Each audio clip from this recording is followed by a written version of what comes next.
Welcome back. So in the last class, we have understood what is actually variables, what are the various data types along with the variables, how to declare variables in Python, and how to use variables, right? In today's session, let's talk about strings, variable data type called as strings, and let us do deep dive into strings and do some kind of analysis with strings. Okay. So let me launch my Jupyter notebook. So I'll just open my terminal from this particular folder, my respective folder, and launch my Jupyter notebook.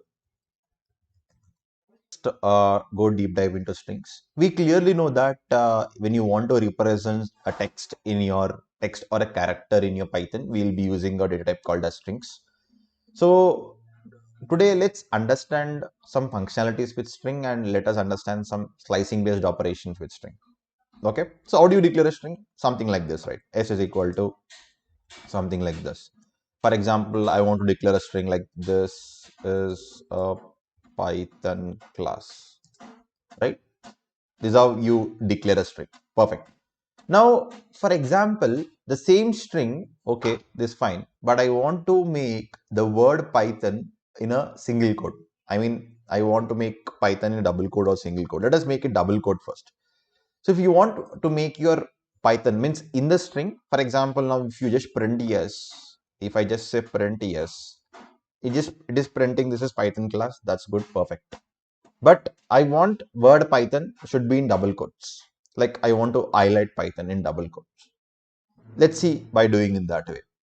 So if I just say s is equal to this is a Python class, and if I start representing Python in double quotes like this, and if I run this, obviously I'll be getting a error, invalid syntax. Why do you think I get this error? Because if you just carefully observe this here, by default, this quotes are assumed as part of your syntax, right? And by default, your Python assumes that this is generally why we give quotes, why we give this particular quotes to string, because to tell your Python that this is your start of your quote and this is your end of your quote, right? This is your start of your quote and this is your end of your quote. But what happened here?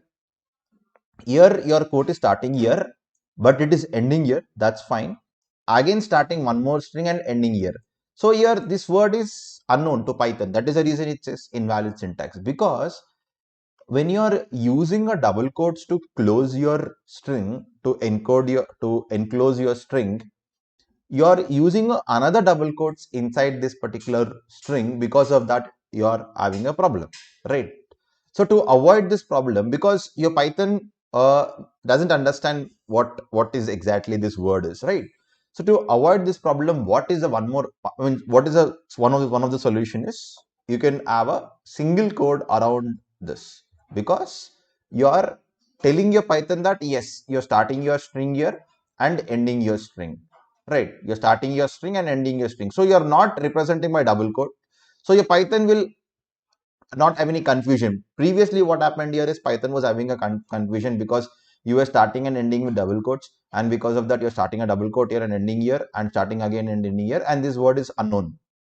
But as you are using a single quote to do that, right? As you are using a single quote to do that, your Python now can understand. Okay, you're starting with a double single quote and you're ending with a single quote, and this is Python word which is in double quotes, right? Now let's print s and check. Perfect. Now this is what we want. We have the word Python in double quotes. Perfect. In the same way, if I want the word Python in single quote, then obviously you can do in reverse way. Um, you can use S, the same thing, and you can use double quotes around this. You can encode this by double quotes, and you can encode your word Python as a single quote, right? Right. Perfect. So in this way, your print s, if you do yes, your Python is in single quote. Okay, double quote is fine, single quote, encoding in double quote or encoding single quote is fine. But what if I have a word like this is Python, maybe um, okay, like this. I have a word like this is Python string class, Now I want the word string in double quote. Python is single quote, fine. Python in single quote is totally fine, but I want the word string in double quotes. So if I use double quote here, obviously I'll be getting an error because you have surrounded this particular string by double quote, and you have surrounded this particular text by double quote, and you're again surrounding this particular word string in a double quote. So obviously in this case the string is unknown because again your Python confusion starts.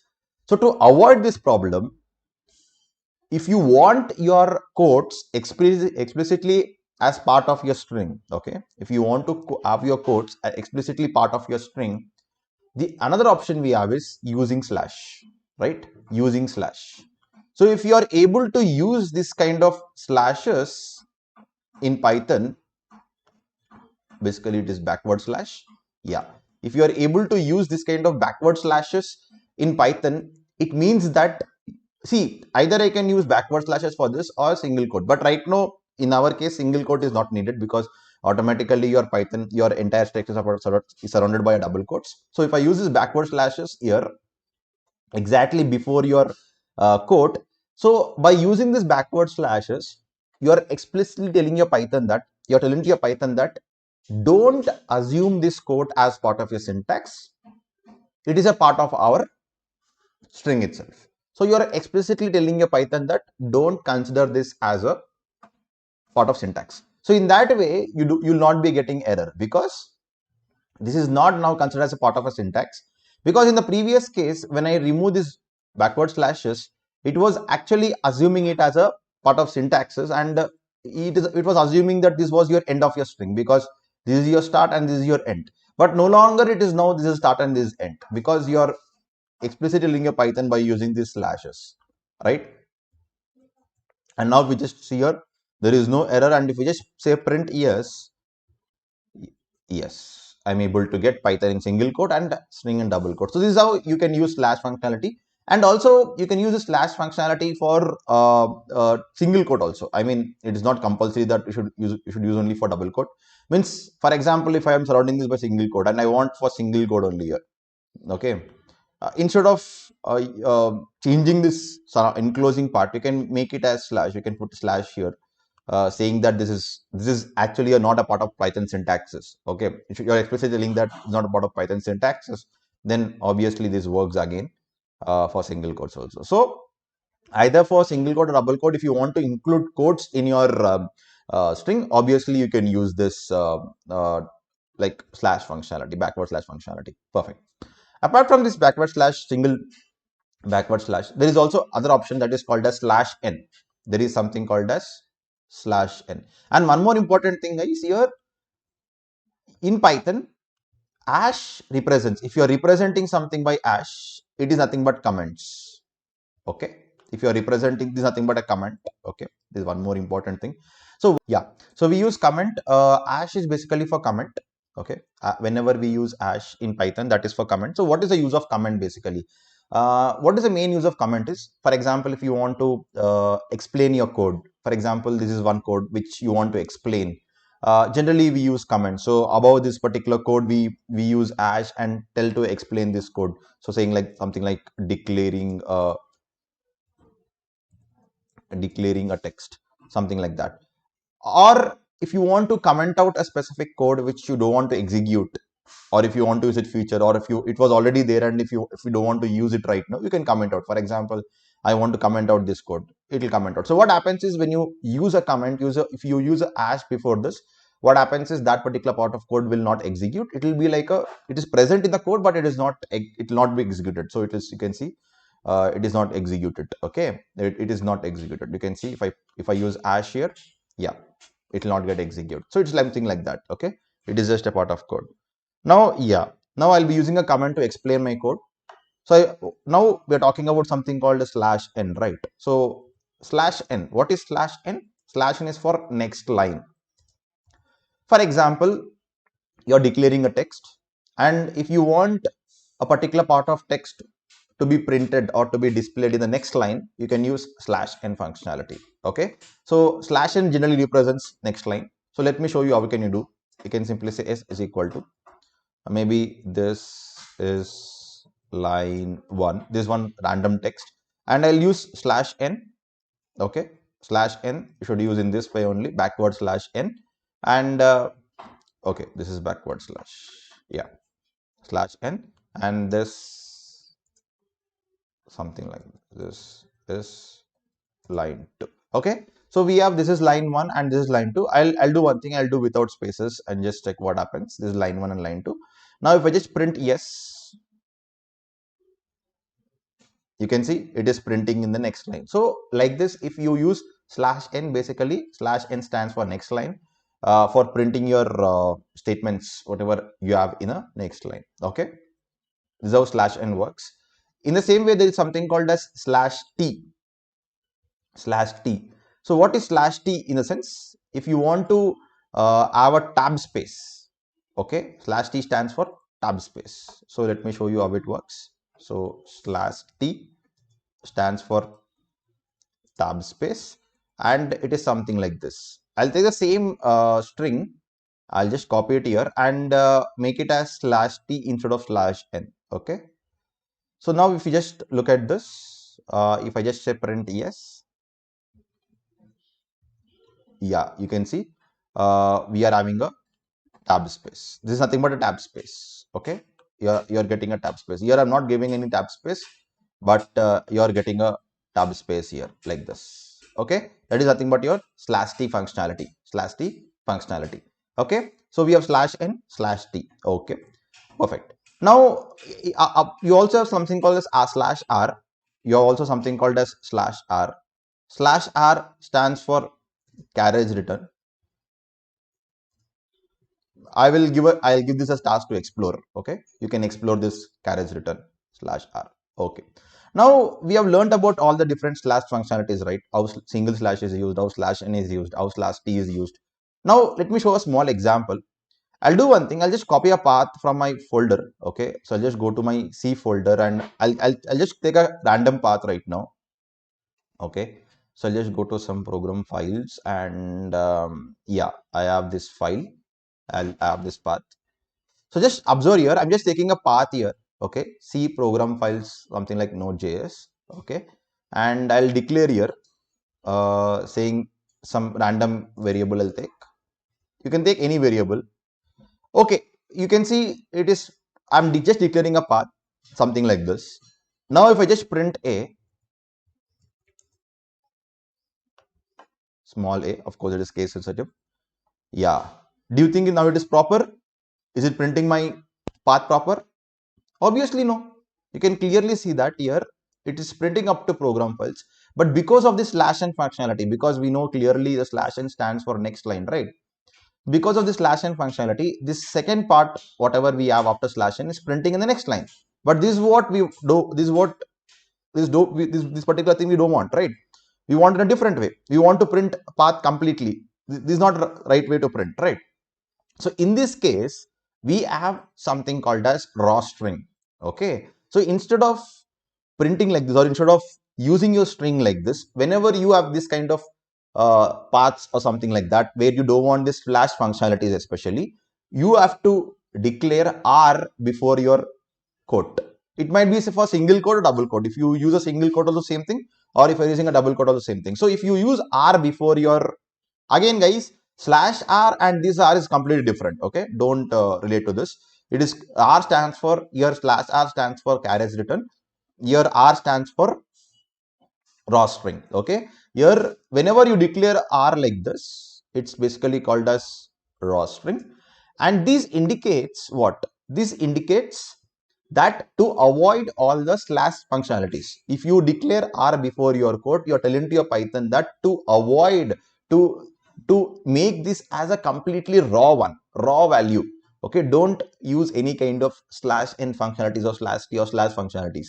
Now if I do like this and if I print a, now you can see now it is perfect. Okay, so one important thing is use r before your codes whenever you're using paths, or whenever you're, it is recommended to that. Not only that, if it is having slash n, even though it is not having any slash n or slash t, still I would recommend to use r, because to avoid this all slash functionalities in paths, because we want your path exactly as a raw way, not in the form of a like slash functionalities, or because you know, right, in your paths you'll be having slashes for sure. That is one way to handle paths. The other way of handling paths is you can use double slashes. Double slashes also will avoid this problem.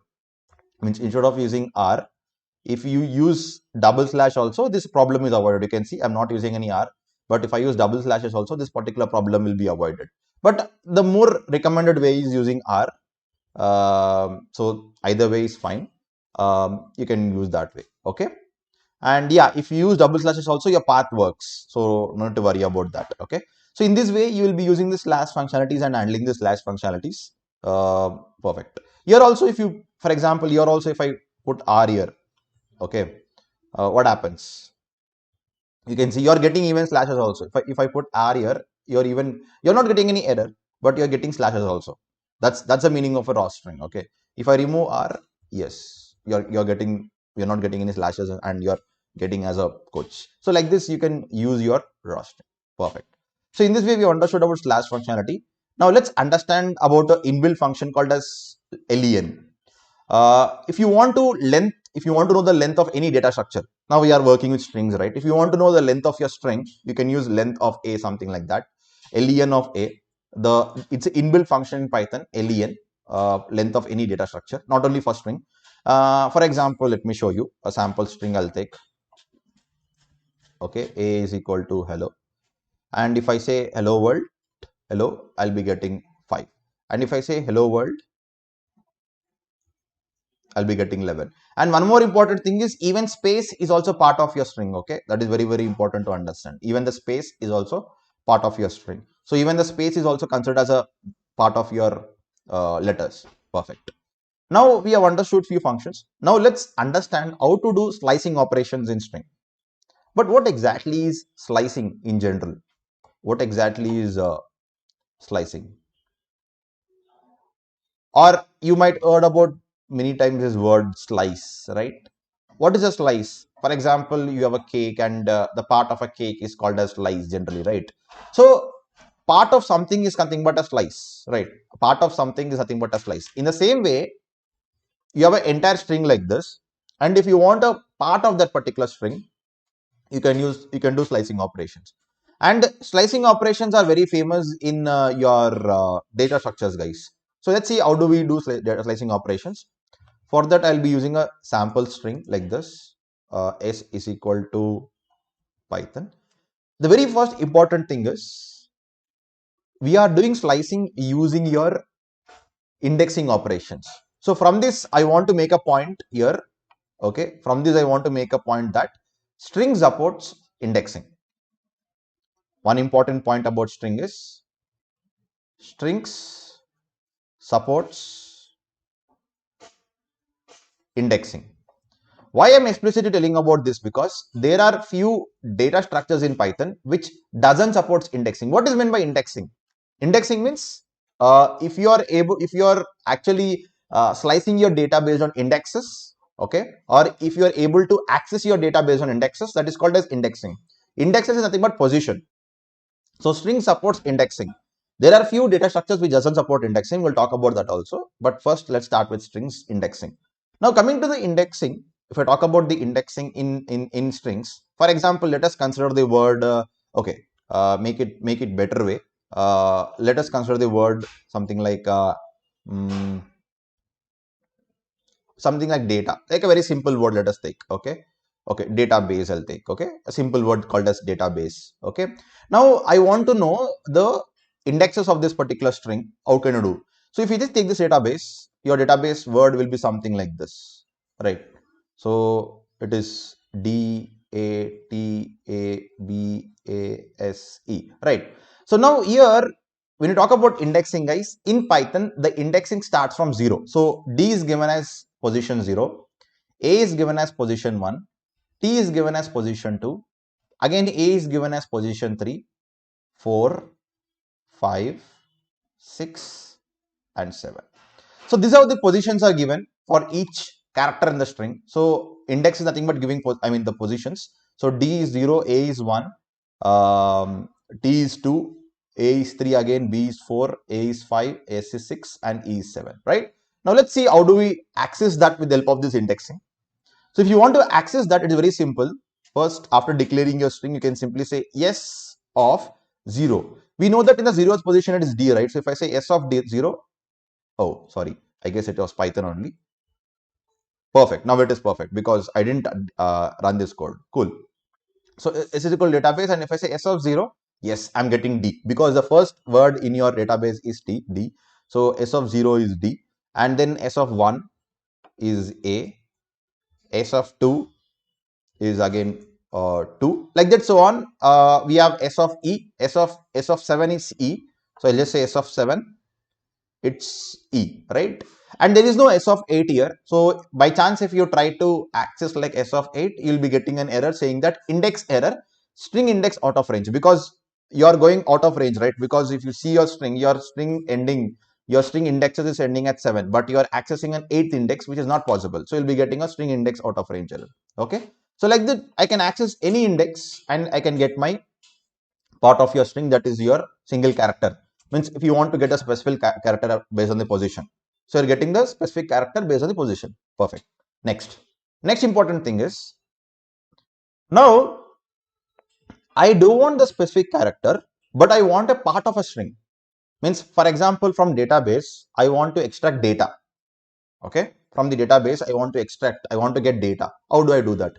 Again, you can do with the help of the substring operation only. I mean, using this particular indexing only. So how can you do that? Let's see that. Okay. So what we can do is, you can simply say yes of. Now we know that data starts with 0. The word data starts with 0 only and ends with 0, 1, 2 and 3, right? It ends at 3. So how do we do this? Means here we can do like this: 0 colon. Here colon stands for 0 to where do you want to extend up to? Where do you want to extend up to? So 0, 1, 2 and 3. If I say 3 here, I'll be only getting DAT. Why? But if you see here, this is 0, this is 1, this is 2, this is 3, right? If you just look at the here also, here when I say 3, 3 is up to here. So we want data, word called as data, and here the 3 is ending here, right? But if you just observe here, if I say 0 to 3, I'm getting only DAT. Why? Because let me explain you. But before that, let me explain this syntax here. This 0 indicates the lower limit basically. This 0 indicates lower limit, and this colon indicates 2, means lower limit to upper limit. Okay, upper limit. Okay, so lower limit to upper limit. So 0 to 3 means here 0 to 3. Okay, it indicates 0 to 3. And one more important thing is, not only in strings guys, not only strings, any Python, most of the Python data structure, upper limit is always omitted. That is a very, very important point you should understand. For any data structure you take, in next coming sessions, you'll be learning about list, you'll be learning about tuples, dictionaries, and all those things. Of course, dictionary support doesn't support indexing, but yeah, there are few data structures you'll be learning, and those data structures also, when you're slicing, it doesn't include upper limit. Upper limit is always omitted. That is the reason if you say 0 to 3, 3 is omitted here. Means when I say 0 to 3, it is like 0, 1, 2. If I say 0 to 3, it is 0, 1, 2.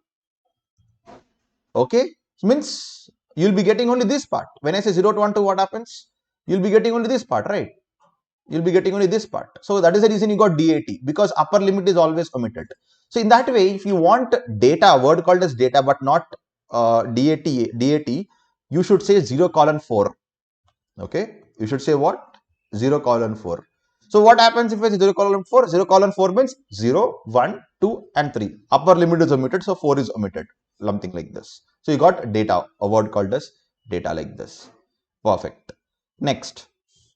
In the same way, you can slice in a different way. For example, let me take this string and let me say, for example, I want this part.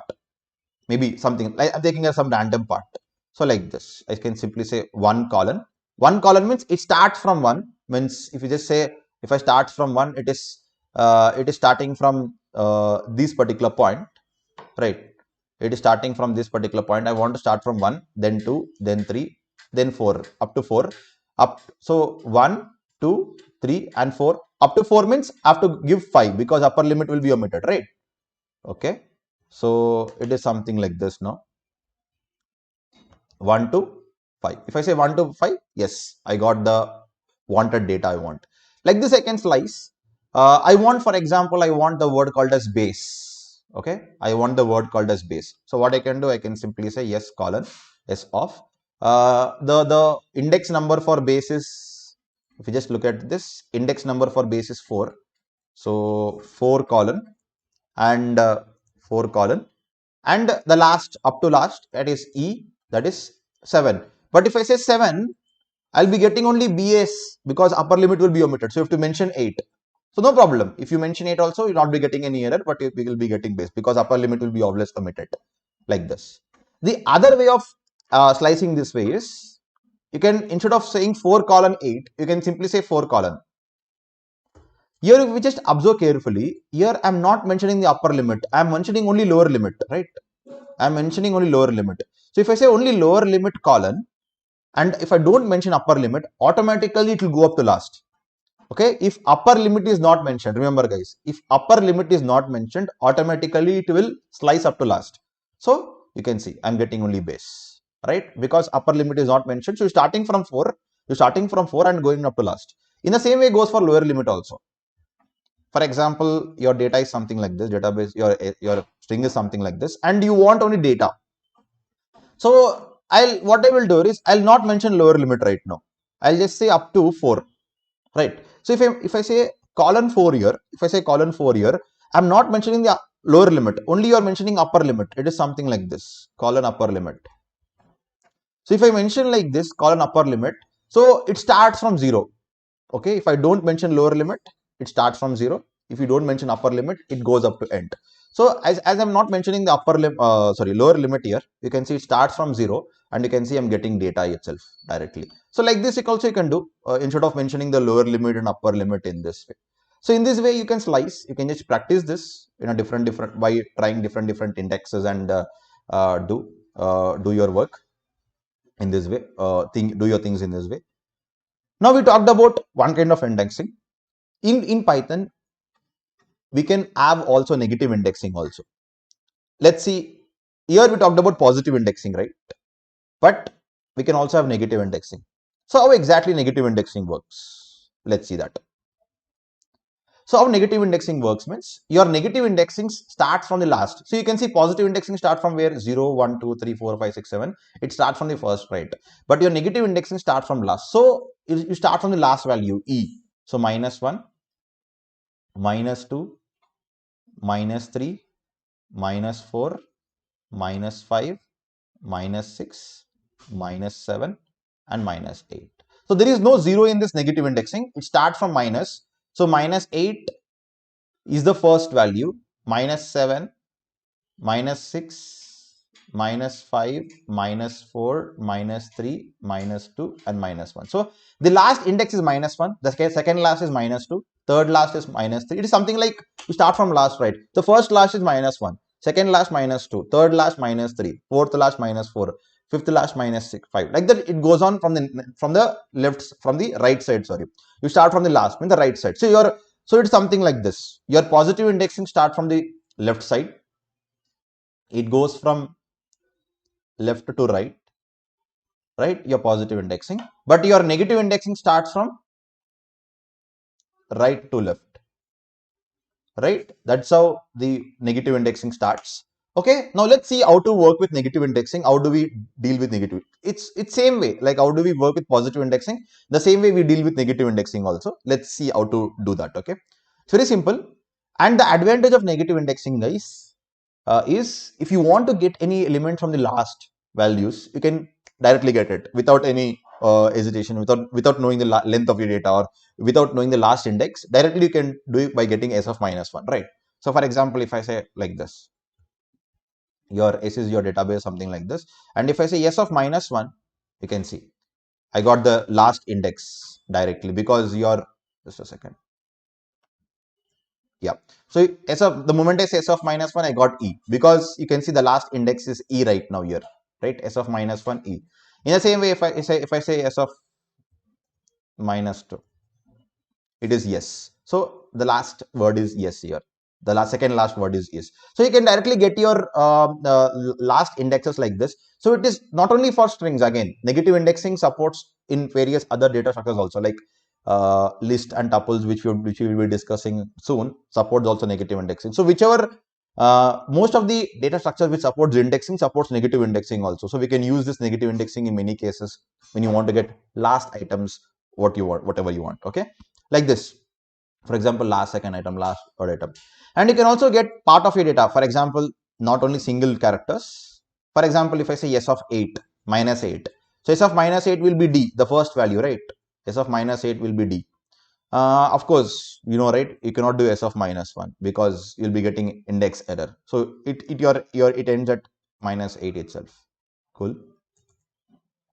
Next, if you want to get, for example, a part of a string, maybe I want again data here. By using negative indexing, I want data. So what I can do, I can simply say like this: s of minus 8 to your data here, it is minus 5, right? Minus 5. If I mention minus 5, upper limit will be omitted. So minus 4, I should mention minus 4. You can see I got data. So how did I get data here? So you start with minus 8. You start with minus 8, minus 7, minus 6, minus 4. So you can see like this. So I want data here.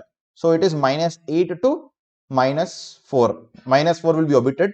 Upper limit will be omitted. So you'll be getting up to minus 5. So minus 8, minus 7, minus 6, minus 5. You can see here.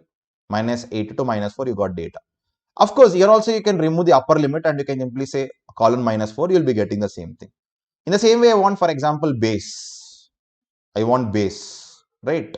So you can see up to from minus 4 to colon to everything. Okay, something like this, minus 4 to everything. You'll be getting the base. Like this, you can slice using negative indexing also. Mainly negative indexing is used a lot for getting the last items. For example, if I want the third last item, simply I can say s of minus 3. I'll be getting the third last item, right?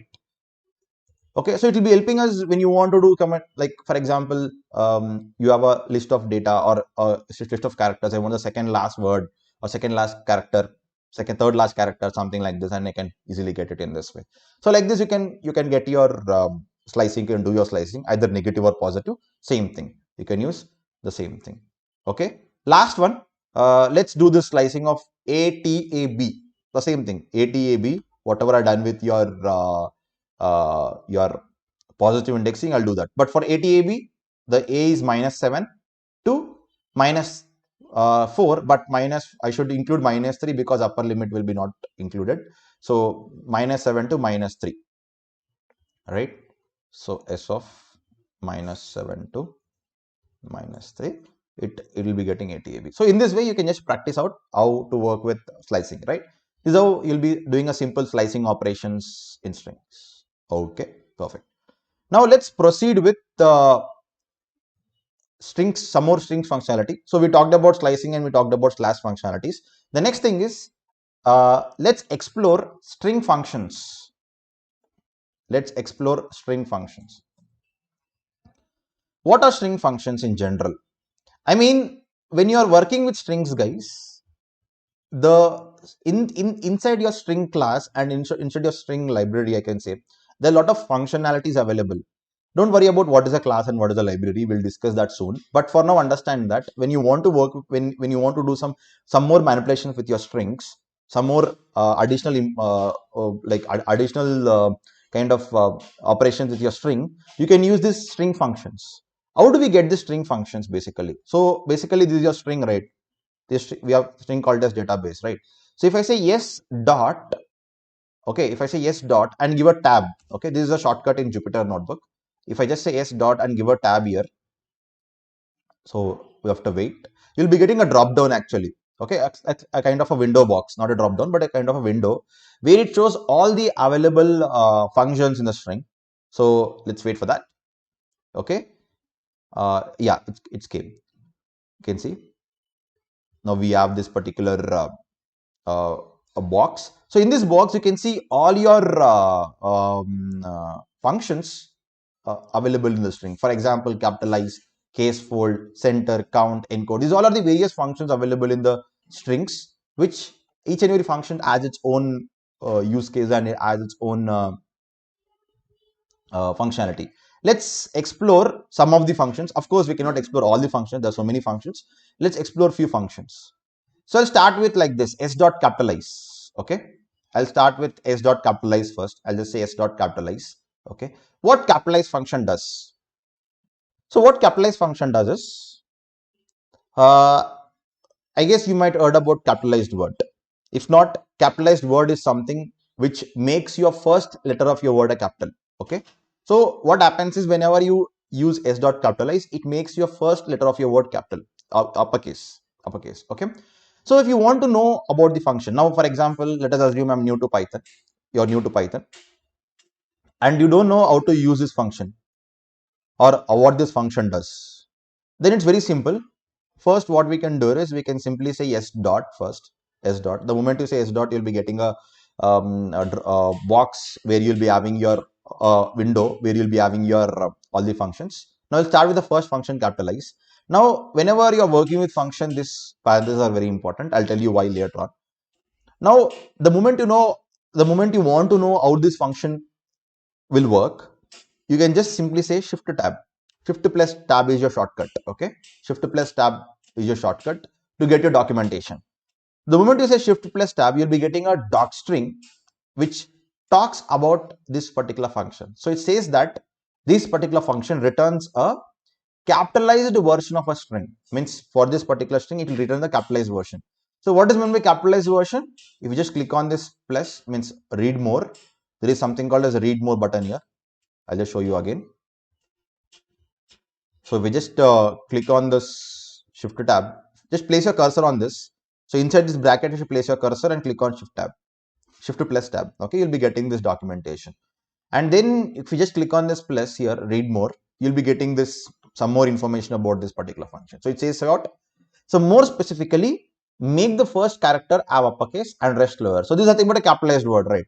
If you make your first character as your uppercase and rest lower is a capitalized word. So let's run this code, run this and see how can you get it.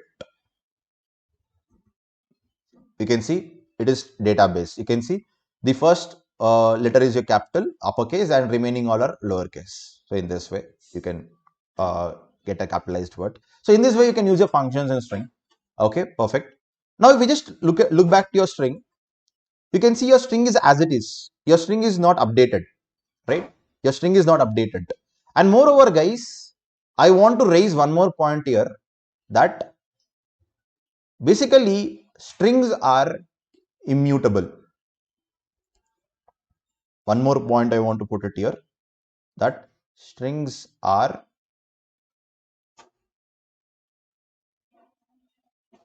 immutable. What is meant by immutable? What is the word called as immutable here? So immutable it stands for once you create a data structure or once you create a particular variable or a particular data, you cannot change it, you cannot modify it. That stands for immutable. Means once you create your string, you cannot modify your string. Until and unless you update your entire variable, you cannot modify your internal parts of your string. I'll just show a small example. What is the real time? What is the example of immutable means? For example, let us assume you are having a word called as database, right? You're having a word called as database.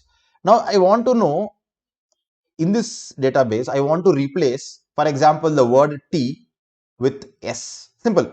I just want to try to replace T with S. So if I want to do like this, for example, I'll try first slicing the T. So what is the index number of T? So 0, 1, 2. So index number of T is 2. Perfect. Now I want to update this T with S. So if I do like this, if I try to do like this, if I say S of 2 is equal to S, or if I want to update with A, something like this, it is not possible. It says type error, string object doesn't support item assignment. So you're getting this error because strings are immutable. Once you create your string, you cannot update your string. For example, if it was a mutable data structure, mutable, opposite of immutable is mutable. Okay. So mutable means what? Once you create the data structure, you can modify it whenever you want. If it was a mutable data structure, this operation was possible. You can easily update like this. But now it is as it is a immutable data structure, you cannot modify. You cannot modify your string. This is one more point I want to raise. So from this point only, what I want to tell you is, even though you apply capitalized function, your existing string will not get updated. You can see existing string is as it is. All are lowercase only here, right? even though you call capitalize, what happens is this particular function will return the output. The output will return. Means you can save in another variable. Maybe you can save in a variable called as maybe a. And if you just look at this a right now, you can see a is having the capitalized word. But the existing string you cannot update. You can update only when you want, when you update your entire variable. Means instead of updating a specific part of a string or a specific part of a characters, you can update your entire variable. So how to update your entire variable? You can do like this: s is equal to s dot capitalize. So if I say yes is equal to s dot capitalize, here you are not updating a string, you are updating your entire variable called as yes. Okay, that's the difference. Updating a particular part is different and updating your entire variable is different. Here in this operation, you are updating your entire variable. You are not updating your specific word like D or A or something like that. And if you run this and run this, yes, now you can see even your S is updated because you have updated your entire variable. You have updated with the capitalized version of your string. Like this, you should work. So whatever, why I'm telling this particular point? Because whenever you call a string function, and when you want to update that result with your existing variable, you can do like this. But whenever you call, it will not get updated immediately. So you should update it manually like this. Because strings are immutable. Means once you create your string, you cannot modify it. That's very important point. Next, let's explore some more functions. Okay. Yeah. So this one more function called as find here. Let's understand what exactly is find. So what is find means? So if you want to get the index number of a specific character in your string, you can use find function. I repeat, if you want to get the index position of a specific character in your string, you can use find function. For example, let us assume that you have a word called as database, right? You have a word called as database and you want to find out what is the position of t, maybe, for example, position of t. Then what you can do, you can simply say yes dot find.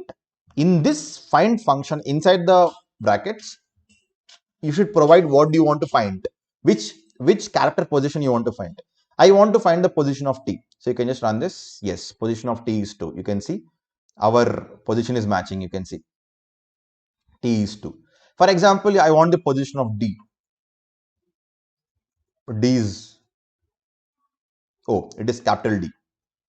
Because again, it's case sensitive, guys. It is case sensitive because whatever strings you are having, you might have lowercase d and uppercase d, right? So now when you are having a uppercase d, because we have updated with the capitalized version, now it is an uppercase d. So you should use uppercase d. So it is C. Now it is 0. And moreover, guys, here you got -1, right? I'll just talk about that also. For example, let us assume I want to find out the position of k. But if we just observe here, we don't have k in my string, right? We don't have k in my string called as database. So when you don't have that particular string, then your find function will return -1. It will return -1. Don't think again -1 is nothing but negative indexing. No, -1 is not negative indexing. Whenever your find function return -1, it means that that particular character is not present in your string. That's very, very important. A lot of people will confuse here. Don't think that it is -1 stands for negative indexing. It indicates that it is that particular character is not present in your string. Perfect, right? Not only a specific character, you can actually slice your entire part of your character. Means, for example, I want to find out the position of base. So I can say like this. I want the position of base. So if you want the position of base, you can simply say s dot find of base, right? And it returns the first starting position of base. Means base is starting from where? 4, right? So like this, it starts from 4. It will not return the end character. It will only return the starting value. Like base starts from 4. So it starts from 4 like this. Okay, cool. Now you see what is the use of this is? For example, if you want to slice base from your string, right? I want to slice base from your string, but I don't know the index of base in your string. Then you can do s dot find of base. Then what you can do is, it's very simple. First, you should find s dot find of base, and you can simply say length of base. Length of base in the sense, it returns the how many characters is your base. So 4 characters is your base. So using these two functionalities, you can actually slice your base intelligently. How? Let me show you. In general, if you want to slice your base, you would slice like this, right? Yes of, for example, this is your string here. And if you want to slice base here, for example, you would slice like this. Yes of base start from 4 character, 4 to where to 4 to everything base. You would get like this, or 4 to 8 maybe. 4 to 8 you would get base.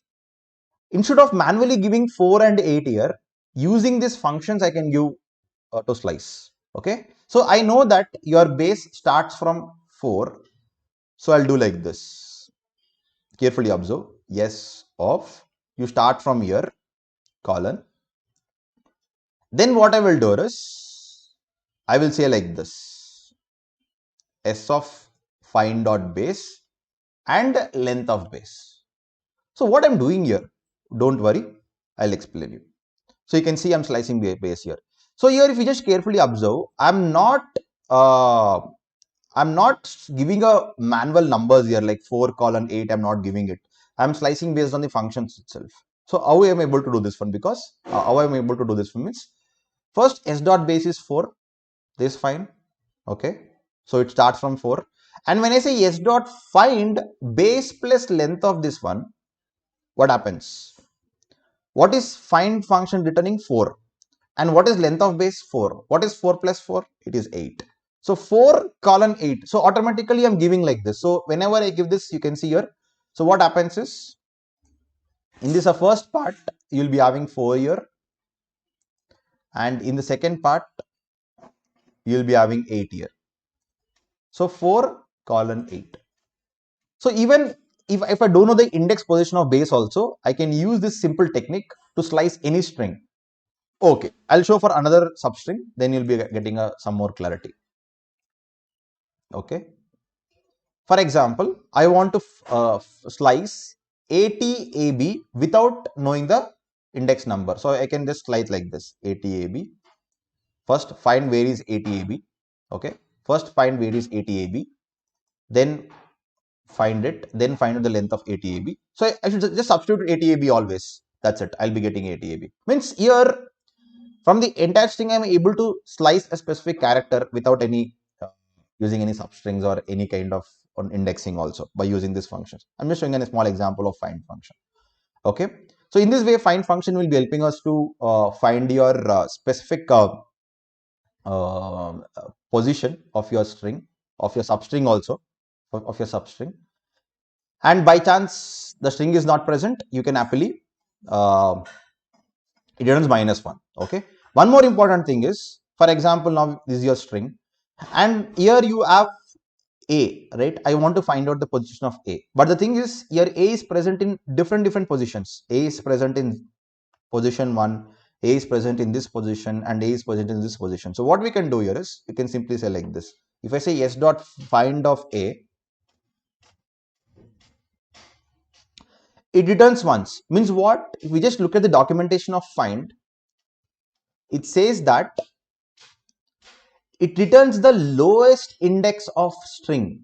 Lowest index means the first index, I can say. Lowest index means what? First index means whenever you say s dot find of A, it is returning the first index. First index means second index and third index, it is not returned. But what if you want the second? For example, I want second index and third index. I don't want the first index maybe. And then how can I do that?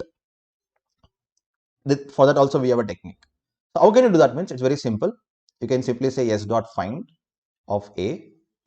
And here in the second argument of your find, there is another option which we can give, that is called as start. So what this start indicates? What this start indicates is, where to start your search from. Where should I start your search from? By default, start is 0. Means it starts finding your substring or a character from 0. But I'll tell my Python that to not start from 0, but start from maybe 2. Okay, because I know that already A is present at 1. So I'll start from 2.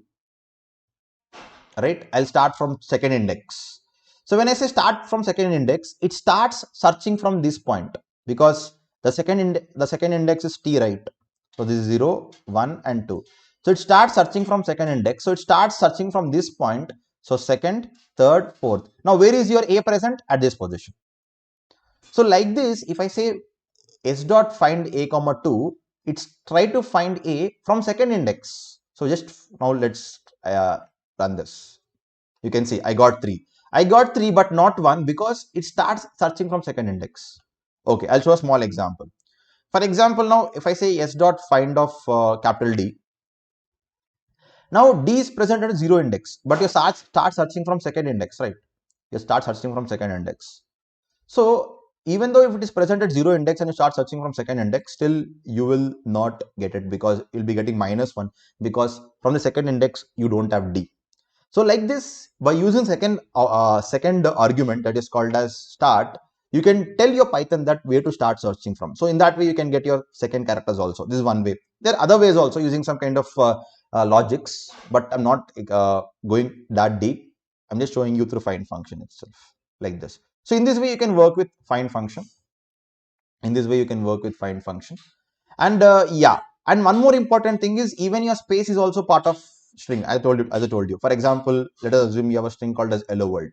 And if I want to find out the position of space, you can do like this, s dot find out position of space. So you can see the position of space is 5 like this. Okay, cool. Here I've done few examples, same examples. Perfect. Next. So in the same way, we have find function, right? In the same way, we also have something called as index function. So what find function does? It will return the part of your string. It will return the position of your string. Okay, of a specific character of a substring. But the same thing index does. Index function also does the same thing. It will also return the index position, and here also you can use start and start, right? If you don't use start, it returns the first index. If you start from this 3, it will return the next index, or if it is there. For example, if it is not there, for example, if I try h, if it is not there, what happens? So in find function, if that particular character or if that particular substring is not present in that particular string, we would get -1, right? -1 indicates what? Yes, that particular substring is not present. But index function will return error called as value error. It says substring not found. That's the main difference between find and index.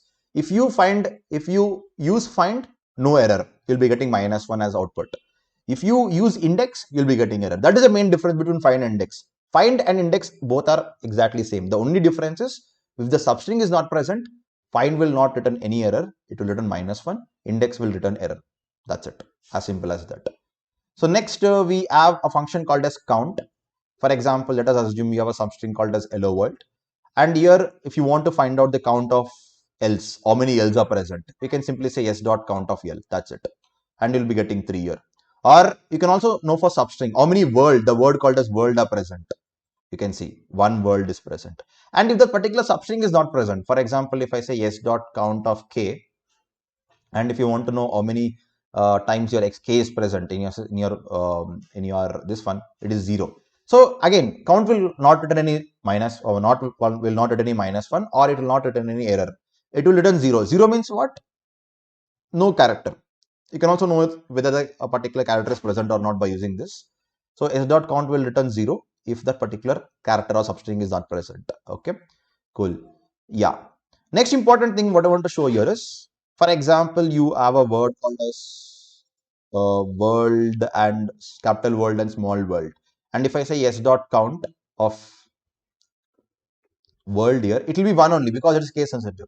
But if I use lower cases for both, yeah, and here if I use lowercase, you can see the word world is present 2 times. So it can also count number of, not only number of characters, but number of a specific word also, a specific substring also, right? That is the use of count. Next, so we have one more function called as upper. Okay, upper. Now this is your string, right? This is your string. And if you want to make your data uppercase, if you want to make your entire characters in your string as uppercase, you can use s dot upper function. It will make entire characters into uppercase. In the same way, if you want to make your entire characters into lowercase, you can use s dot lower. it makes like upper is for making your enter characters into uppercase and s dot lower is for making your enter characters into lowercase. As simple as that. Next, if you want to do swap case is different. Means if you want to make your uppercase into lowercase and lowercase into uppercase, you can use something called as swap case, right? Swap case, what it does, it makes your uppercase into lowercase. You can see here h was uppercase, it became lower, and remaining all were lowercase, it became upper. Okay, like this. These are actual string, guys. See, whenever you call upper or lower, your string will not get updated. I told you remember before itself that string is immutable. So even if you call any functions, your string will not get updated. It will return the result. That's it. So if we call s dot upper or if we just call s dot lower, actually s will be as it is. But if you want to update with your existing value, then you have to say like this: s is equal to s dot upper as usual. Okay. Now if you just look at your s, yes, your s got updated. And if I use swap case, yeah, everything became lower. And if you want to update again, I should use s is equal to like this. So when you just function calling will not update your string, guys. You should do s is equal to the particular function. Then only it will get updated. Okay, that's very important point. Cool. Now let's talk about one more interesting example. Let us assume I'm having a use case where if I'm giving a data or if I'm giving a bunch of data with me or a bunch of strings with me, I want to know a specific string is a website or not. Very simple. Okay. It's very simple use case. I want to know whether a particular string, now this is a string, right? Here I am having https google.com. I want to know whether this particular string is a website or not. How can I know? So to know this, in string we have a very, very interesting function that is called as starts with. Okay, starts with. So what I will do is I'll do like this. S dot starts with, I'll call a function, and we clearly know that most of the functions, most of the websites starts with HTTP or HTTPS or www, right? So what I can do is I can say like this: is your string yes starting with HTTP or not? I'm just asking my question. So come back to data types. Right? We discussed about a data type called as Boolean, right? So what is Boolean? Whenever you're asking some questions to Python, it will be giving the answers in the form of Boolean, that is true or false. True means yes and no means false, right? So whenever I'm asking some question like this is a function, starts with is a function, it will return Boolean, either true or false. So whenever I'm calling s dot starts with HTTP, it is returning true. Yes, it starts with uh, HTTP. Sometimes website might also start with www. So you can also use this one more something called as www. So it starts with that. No, it is not starting with www. So not a problem. So either of this both, either HTTP should work or www should work. So this is working. Very good. Then for reconfirmation, we know that either it should end with .com or .org or something like that. So you can say like this. There is a function called as ends with. Like how do we find out starts with? First, what is the main idea behind starts with? It will tell us whether your string is starting with this particular characters or not. As simple as that. Okay. Starts with will tell us whether this particular string is starting with this particular characters or not. If it is starting, well and good. If it is not starting, it says false, right? And the same way ends with, what it does is it will find out whether these particular strings are ending with this particular characters or not. If it is ending, yes, it will return true, like this. So that is the main idea behind start with an end with. Okay. For example, yeah. For example, if I'm having a random string which is not a website. For example, if I'm having some random string like this, Google, only Google, not sort of website, right? It is just a string. So all this starts with and ends with a return false. Whenever it is returning false, it's not a website. Either of this, if it is returning false, if it is returning true, yes, it's a website, right? It's a website, obviously. So like this, you can find out using starts with and ends with, right? Cool. Yes. So right now we talked about one Boolean function. Now we'll talk some more Boolean functions. For example, again, you can see I'm taking another string called as Python.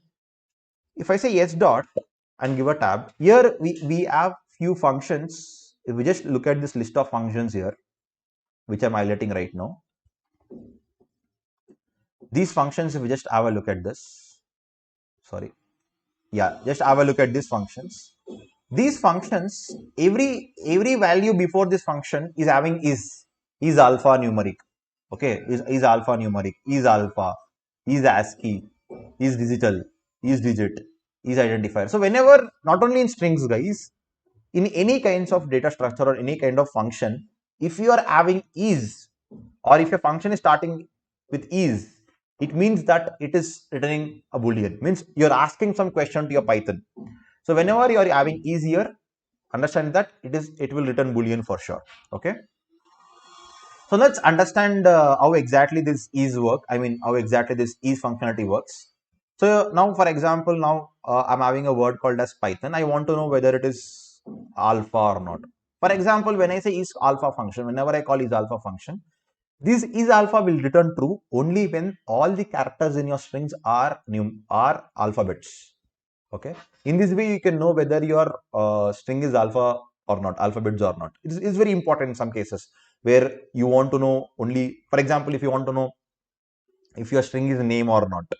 One simple way is, if your string is containing a alpha, like numeric, it is not a name, right? It is something else. So that is one check. Again, only that check will not be enough. We should do multiple other checks. But one of the check is to find out whether your string is having all alphabets or not. So you can use is alpha function. And if I use is alpha, yes, it returns true because all this having alpha. For example, if I'm having hello world, and if I call is alpha will return false. I'm having a string called as hello world, and if I call is alpha, it is returning false. Why? Why? Because see, even though all the characters in this particular strings are all are alphabets, but here we are having a space. Even space is not an alphabet, right? I told you already. Even space is also part of a string. So even though if you have space here, your alpha will return false because even space is not part of your characters. So all the characters in this particular string should be without space. I mean, should be alphabets. Then only it will consider as is true. Okay. Now let us assume that I'm having a use case something like this. Okay. I have a word something like this. I should find out whether all the characters are alphabet excluding space. Okay. I want to find whether all characters are alphabet or not excluding space. How do we do that right now? To do this operation, we should explore a function called as replace. Okay, we should explore a function called as replace. I repeat once again. I want to find out whether all the characters in your string are alpha or not, alphabets or not, excluding space. Because, for example, if you have numbers here, something like this, is alpha will return false because you have numbers here. Or if you are having a special characters, it will return false, right? So apart from the special characters and apart from numbers, if it is having space, it should exclude that. Without space, remaining all are alpha or not. So in that case, hello world is alpha only, na? Yes, because excluding space, remaining all are alphabets. Because in your text, spaces are common, right? For example, in name, for example, I'm writing my name. I'm writing my name with my initial. For example, I'm writing like this, right? When I'm writing my name with initial, obviously the space is common. So when its space is common, we cannot say it is again not a name, right? So like this, I want to find out whether with excluding space all are alpha or not. To do that, what we can do here is, to explore that, first you should understand replace function. So you'll understand what is replace function. So for example, again, I'm talking about replace function. So what is replace function means? Yeah, let us assume a string like this. What replace function does is, if you want to replace a particular substring with another substring or a particular character with another character, you can use replace. As the name says, replace one substring or a one character with other character, you can use replace. So what I'm doing here, I'm just saying s dot replace. For example, I want to replace world with Python. You can see, I can simply say world with Python. So in this replace function, you have to give two arguments. The first argument is your old characters or old substring, and the second argument is your new substring. So if you give like this, your old substring whatever you are having, or the old substring whatever you are having, will be replaced with a new substring. So here you can see, whenever I say s dot replace world with Python, the word entire world will be replaced with Python. So let's see that. Okay. Again, guys, one more important thing is, when you call replace function also, your string will not get updated. It will just return the output, that's it. So you can see s dot replace. But if you just actually look at your s is as it is, you can see s is as it is. but only the output, I mean, whatever the result was returned. If you want to update again, I should do s is equal to, you know that, right? So you can see world is replaced with Python in this way, as simple as that. Okay, not only a specific word, but you can also replace specific character. For example, I want to replace H with I, so old and new. Okay, so you can see H is replaced with I. You can see hello world became IEO, like something like that. In the same way, A with O, as usual. So for example, yeah, here in this case, A is not present in the substring, right? In the hello world, A is not present. But if I say replace A with O, it will not return any error, but it will return the actual string. That's a good thing. So replace function will not return any error if a particular substring or something is not present. It will return the original value. So that's a good thing. Let's do like this. For example, if I say replace O with A, replace O with A. Here we have multiple O's, right? Here we have hello and world. What happens? So wherever we have O, it replaces with A.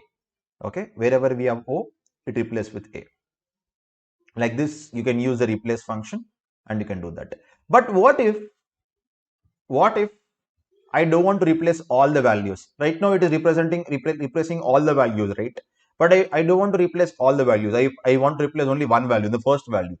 Then there is something called as count. There is an argument called as counter. You can see old, new, and count. By default, count is -1. Count -1 means up to last, means all the characters. But if I say count is equal to, just try this, count is equal to 1. For example, if I say count equal to 1, what happens? Or mention 1, don't mention count here, just say mention 1. Okay, just say 1. What happens? So you can see here only first character got replaced, second character is as it is, right? Only first character got replaced, second character is as it is. So like this, you can replace only one character and apart from the other character, something like this. Or yeah, -2 characters like this. It will replace 2 characters like this. You can have. Okay, perfect. Now in this way the replace function works. So replace will replace old with new. If you have multiple characters, if you want only one character to get updated, for example, you have 2 O's, only one character, you can use this. Perfect. Now using the same replace function, I'll do this use case. Means excluding space, I want to find out whether my string is alpha or not. Means is alpha or not. So what I will do, I'll do a simple thing like this. I can do like this. What I can do is I can simply say yes dot replace space with no space. This is nothing but space with no space. If I say space with no space, you can see your string became like this. Again, one more important thing is string is not getting updated. Your string is as it is only. But here for checking purpose, we are doing like this. So replace space with no space. So when I say space with no space, you can see all the spaces are removed. For example, if you have multiple spaces also, for example, take a random string. Hello Python world, something like this. Okay, so if I say yes dot replace with space with no space, you can see entire spaces are removed. Now I want to know whether it is alpha or not, so you can simply say dot is alpha, as simple as that. I can directly call here itself. Yes, true. So excluding spaces, whether my characters are alpha or not. Yes, true. So in this way I can use this. So these all are the use cases you can work on with strings. Okay, cool. In this way it works. In the same way, we have something called as alphanumeric. There's something like an alphanumeric only, right? So alphanumeric will return true if alphabets are present or numbers are present or both are present. Means, for example, if I'm only having alphabets, like something like Python, word called as hello, maybe random word, it will return true. If it is having only numbers also, it will return true. Or if it is having both numbers and special character, I mean both numbers and alphabets only, also it will return true. But by chance, if your string is having any special characters like ash or something like this, it will return false, because alphanumeric means either alpha or numeric values. That's it. No special characters. If you're having special characters like this, or if you're having space also, even spaces also, like even also it is false, because even space is also considered under special character itself, right? So alphanumeric will return false if it is having special characters. Perfect. Is numeric if it is only numeric. Okay. For example, if your S is something like this, it will return true because they are numeric. But if I say, if you're having any specific characters here, it will return false. So is numeric is exactly opposite of is alpha. Is alpha, what it does, it will return true when it is having only characters. This numeric will return only true when it is having only numbers. Again, special characters also not allowed here in is numeric. Okay, cool. Yeah. And one more thing is we have something called as title function. We talked about capitalized function, right? We talked about capitalized function. In the same way, we have something called as title function. What title function does is it will make your every word uh, as your uppercase. Means every word, something like this. You can see, hello world, this is Python class. Okay, so you can see every first letter of your word is capitalized. Right? This is the difference between title and capitalized. For example, if I use for the same string, if I use capitalize function, it will only make your first word as capital, all remaining all are small. But here, right, how do we write titles? In general, we write titles by giving your first word, every first word as your uppercase. The same thing in this way. And if you want to find out, something like this, there is something called as R find, guys. This is one more important thing. We talked about find, right? We talked about find, and find, what it does, it will return the uh, position of specific character. Very good. But here, if you try find, or if I use find, what happens is it start searching from the left side, right? It starts searching from the first position and goes on up to right. So that is the reason if I say s dot find of O, it is giving 4 because the first occurrence is 4 here. Even though we have O here, the first occurrence, the lowest index is 4, you're getting this. But I want to search from right. Means I want to start use this find function from right side. Means I should search like first D, then L, then R, then O. Then I can use R find. If I use R find, it will return 7 because it is searching from right side. Because from the right side we have 7 here. So we have something called as R find. Not only for find, we have R for multiple cases like L and R. L means left and R means right. So whenever you are seeing L here, it starts from left, and whenever you are seeing R, it starts from right. So either you can say L find we don't have because by default find function we have this one. But in some functions we'll be having L and R. L means L means left, and R means right. Remember that. Okay. Yes. One more example is, for example, let us assume I'm having a string like this, New York. If you just carefully observe here, if you carefully observe this particular string, there is unwanted spaces here. Means there is unwanted space here and unwanted space here, right? If you want to remove this unwanted space, you can use a function called as strip. You can use a function called as strip. If I use a function called as strip, it will remove all the unwanted spaces. You can see like this. Now, one more use case we have. Let us assume that the left side space is very, very important for us, and I want to remove only the right side space. Okay, the left side space, whatever I'm having, is important for us. So we should not remove the left side space. Only we should remove the right side space. So instead of strip, if I use R strip, because the same thing, right? R stands for right side. So if I use R strip, only the right side space will be removed.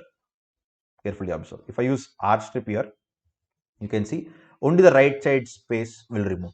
No, for example, if you say that I want the I want to remove the left side space, right side space is important for me, then you can say